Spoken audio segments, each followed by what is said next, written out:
Bueno, seguimos un poco ahora con la política económica durante el periodo de la década del 30 y en ese sentido ya adelantamos un poco la característica del intervencionismo en el Estado, la regulación de sectores económicos por parte del Estado. Es interesante sobre esto que los impulsores de las políticas de regulación económica habían sido aquellos que tradicionalmente se habían definido como liberales en materia de política económica. Un ministro muy importante durante el gobierno de Justo va a ser Federico Pinedo, de un socialismo independiente, del Partido Socialista Independiente, un desprendimiento del Partido Socialista que se definía, muchos lo definían como los libertinos, por ser, digamos, el sector más liberal del Partido Socialista. Y en general también sectores conservadores tienen influencia en este periodo y contradictoriamente con la idea de su pasado van a ser ellos los que lleven adelante la política de regulación e intervención del Estado. Otro ejemplo donde los intereses van más allá de la ideología para las clases, digamos, pudientes en el país y, bueno, para toda clase, ¿no? El interés económico se impone sobre la ideología en la mayoría de los casos, aunque como verán ustedes en la historia argentina, también algunas veces ha ocurrido al revés. Bueno, ¿cuáles fueron las medidas de intervención económicas más importantes? Nosotros mencionamos la de control de cambios. El Estado controlaba a partir de fin del año 31 las divisas extranjeras y las otorgaba de distinta manera, hay distintos planes de control de cambio a lo largo de la década, pero básicamente la otorgaba a quien considerase necesario para la importación. No tiene una política extremadamente vinculada con la protección industrial, por ejemplo, sino donde tiene mucho que ver con la política de aumentar los recursos fiscales del Estado, como señala Rapoport.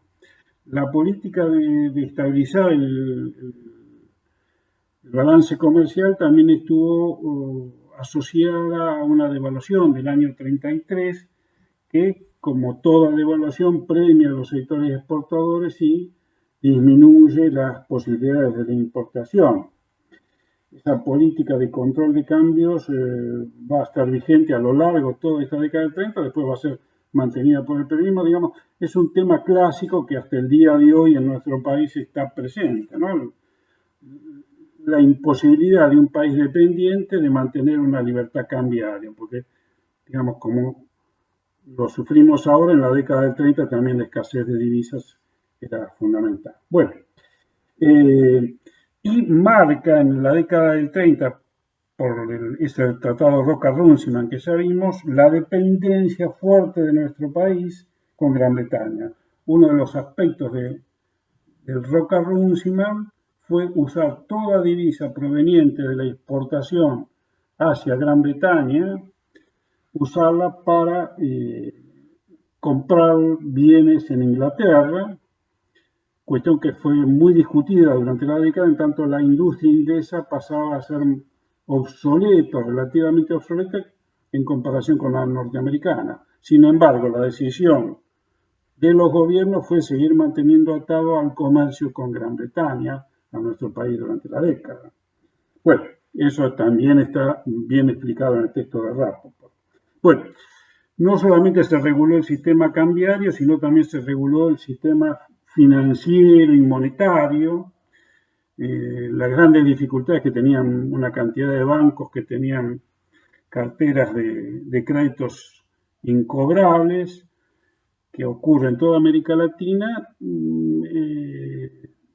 deriva, digamos, en una misión de un banquero europeo, Otto Niemeyer, que recomienda en cada uno de los países de América Latina la creación del Banco Central. Bueno, en nuestro país, al igual que en Brasil, que luego en Chile, se crean bancos centrales. Otra muestra un poco del grado de dependencia de decisiones extranjeras. Bueno, el Banco Central va a tener una función digamos, de un poco de regular en parte el crédito, va a tener funciones de intervenir en el mercado, cosa que el proyecto original de Niemeyer no lo tenía, y también junto con eso se crea un instituto movilizador de inversiones bancarias, con lo cual el Banco Central se hace cargo de las deudas incobrables de los bancos privados y, digamos, sanea la situación de esas carteras. Digamos, bueno, el Estado asume, como en muchas ocasiones, los quebrantos y sanea al sector privado. Bueno, la creación del Banco Central va a ser un banco central mixto, donde hay participación del Estado, de la banca privada nacional y de la banca privada extranjera. Cosa que eso va a cambiar una vez que llegue el peronismo, donde se va a hacer un banco estrictamente estatal. Bueno, otros aspectos que se van a regular son las distintas producciones, fundamentalmente las dos producciones principales de nuestro país, que son los granos y la carne. La caída de los precios y de los volúmenes de exportación motivan que en nuestro país se cree la Junta Nacional de Granos y la Junta Nacional de Carnes, que son instituciones de carácter mixto, integradas por el Estado y por productores e instituciones de productores, para mantener el precio de la carne, para regular la producción de carne, digamos, van a tener un sentido en ese sentido, digamos, y participar subsidiariamente en el comercio. La crisis tan importante del sector agrario va a motivar que se creen una cantidad de juntas reguladoras con participación del Estado. La Junta Nacional del Azúcar, la Junta Nacional de Reserva Mate, bueno, distintas producciones importantes agrarias van a ser reguladas por estas juntas que van a establecer, digamos, un statu quo que no se va a romper hasta la década del 70. O sea, va a estar muy regulado todo eso, quién produce, las cuotas de participación de cada empresa, etc. Bien, otro aspecto que también mencionamos en la clase anterior es cómo resolver el problema del déficit fiscal. El Estado va aumentando sus funciones de regulación, va aumentando sus tareas. También, por ejemplo, muy importante en obras públicas, se crean, por ejemplo, la vialidad nacional, que crea, digamos, la red pavimentada de rutas troncales de nuestro país. Bueno, hay un aumento, se crea Puerto Nuevo, bueno, hay una serie de obras relativamente importantes para crear empleo y, bueno, para dar solución a los problemas económicos. Bueno, eso significa un aumento del gasto con recursos fiscales que dependían del comercio exterior, que como ya vimos, había disminuido. Bueno, la forma de resolverlo va a ser la creación de, lo principal, digamos, la creación del impuesto a los réditos, que se realiza en el año 33, 32, 33, y que va a empezar a gravar, digamos, a las ganancias, el impuesto a los réditos. Tienen ahí algún cuadro sobre los recursos del Estado, donde los réditos que eran inexistentes a fines de la década del 20 van a participar con un 12%, 12 y pico por ciento del presupuesto nacional, digamos, de los recursos del Estado. En ese sentido, eso es otro cambio importante.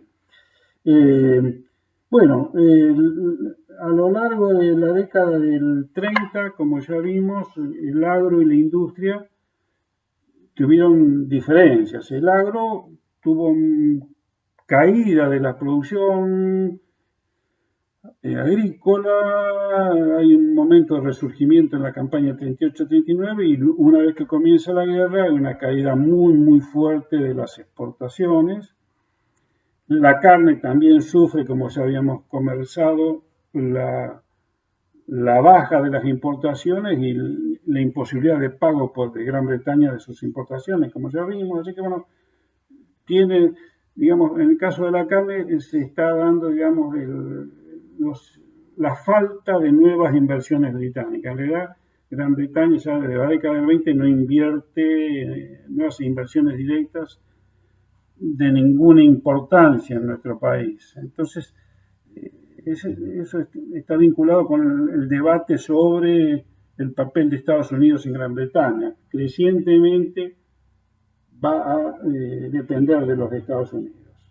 Bueno, y un capítulo importante de toda esta década de 30 es el comienzo de la industrialización en nuestro país, que Aldo Ferrer llama semi-industrialización dependiente.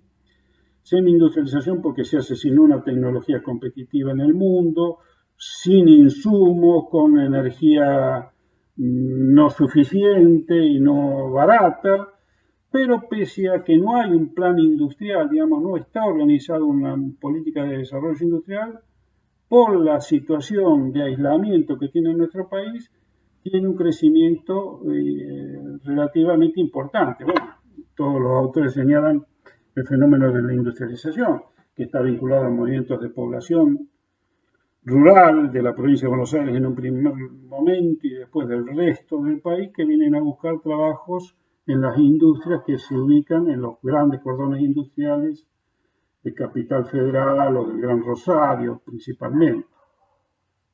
Esa industria, digamos, los debates sobre la industria, bueno, qué grado de competitividad, que ya dijimos no era importante, que es muy dependiente de tecnología, de insumos con el extranjero, pero pese a todo, como ya mencionamos, tiene un crecimiento importante, sobre todo en las ramas de alimentos, de textiles, de metalurgia, y que hasta durante la Segunda Guerra Mundial va a permitir, por ejemplo, hasta niveles moderados de exportación a países limítrofes. Se da alguna semejanza con lo que ocurrió en la Primera Guerra Mundial. Bueno, otro de los debates que hay sobre este fenómeno de esta semi-industrialización dependiente es el origen de los capitales, quiénes son los empresarios que se conforman en este momento como los impulsores de esta industria. Y para eso tienen que leer el texto de Basualdo, de Eduardo Basualdo, que habla sobre la creación de una nueva burguesía nacional pequeña y mediana, divide los distintos grupos industriales, uno sería ese, pero subraya la importancia de lo que él llama la oligarquía diversificada, que son sectores de la vieja oligarquía, sectores terratenientes ligados a la producción del agro, que invierten en la industria en tanto se da la posibilidad de un desarrollo y de ganancia, en tanto hay una protección dada por la situación mundial. Bueno, esta industria, digamos, va a ser, vean el debate que hay sobre la misma en el texto de Basualdo, repito, y con el crecimiento de la actividad industrial crece el número de obreros, que van a ser más de 1 millón ya hacia mediados de los años 40, y eso explica un poco la llegada del peronismo en el 46, y bueno, y del golpe militar del 43. O sea, hay un fuerte debate en el país acerca de cuál es el camino que tiene que llevar adelante nuestro país terminada la guerra. Si seguir alineado con Gran Bretaña, si aceptar el poder económico que tiene Estados Unidos cuando termina la guerra, el poder hegemónico en Occidente, o tener una política nacionalista. Esos debates y, digamos, cómo representar estos sectores obreros nuevos en una situación de vacío político donde el radicalismo ha perdido una parte de su potencialidad, es lo que explican la llegada del peronismo, que es lo que vamos a comenzar sobre lo que vamos a comenzar a hablar en la próxima unidad.